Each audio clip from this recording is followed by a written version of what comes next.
आपको आज किसान मोर्चा समाप्त हो गया। देखो बड़े दुख की बात है कि आज पूरे देश का किसान आंदोलन कर रहा है, उसके बाद भी सरकार सुन नहीं रही। और डल्लेवाल साहब आज 20 दिन से अमरान सिंह पे बैठे, उनकी तबीयत में मिल के आया था उनसे, उनकी तबीयत दिन पे दिन ढीली होती जा रही है। तो सरकार को इसके बारे में सोचना चाहिए। किसानों की मांग जो है वो जायज़ मांग है, सिर्फ वो अपने फसलों की MSP मांग रहे हैं। उसके बावजूद उनके ऊपर लाठी, आंसू गैस के गोले, ये चीज़ें उनकी आंखों में जहरीली गैसें छोड़ी जा रही हैं। वो देश का अन्नदाता, एक साइड तो सरकार बोल रही है कि हम किसानों के साथ हैं, और दूसरी साइड जो किसानों के ऊपर अत्याचार हो रहा है वो पूरा देश देख रहा है। सरकार बोल रही है कि भाई ये हरियाणा पंजाब के किसान है, हरियाणा पंजाब के किसानों की MSP की लड़ाई नहीं, पूरे देश के किसानों की। मैं आपके माध्यम से एक चीज़ पूछना चाहता हूँ, बाजरे की MSP जो 2200 रुपये है, खरीद कितने हो रही है? 1200 रुपये।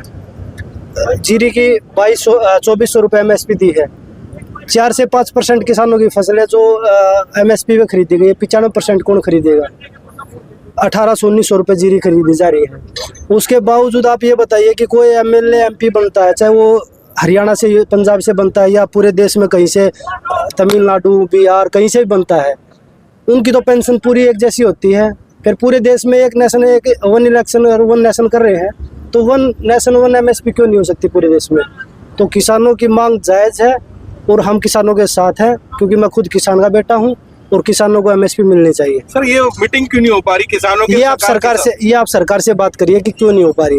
अभी हाल में प्रधानमंत्री अमित शाह की हाई लेवल मीटिंग हुई थी किसानों की। देखो मीटिंग का तो मुझे नहीं पता, लेकिन किसानों के साथ कोई बातचीत नहीं हो रही। अंदर मीटिंग रोज होती है, लेकिन किसानों के साथ तो मीटिंग नहीं हो रही ना।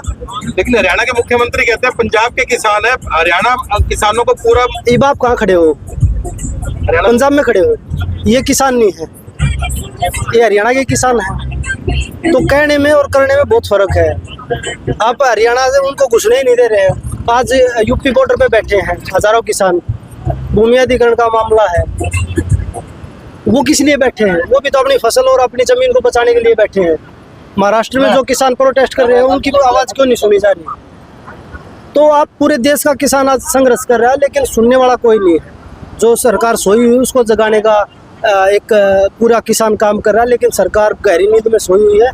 मैं देश के जो किसान हैं, युवा साथी हैं, जितने भी हमारे लोग सुन रहे हैं इसको, आप सबको एक उठने की ज़रूरत है, जागने की ज़रूरत है, क्योंकि डल्लेवाल साहब जो कुर्बानी दे रहे वो हमारे लिए दे रहे हैं, ना कि अपने निजी स्वार्थ के लिए। उनका साथ हमें करने की तैयारी है। बिल्कुल। देखो किसान सिर्फ अपनी मांगों को लेकर जा रहे हैं। अगर किसानों की मांग पूरी हो जाएगी, MSP अगर गारंटी के साथ MSP मिलेगी, तो किसान क्यों रोड पे बैठेगा? वो अपने खेतों में काम करेगा, वो भी तो अपने परिवार के साथ खुशहाल जिंदगी जीना चाहता है।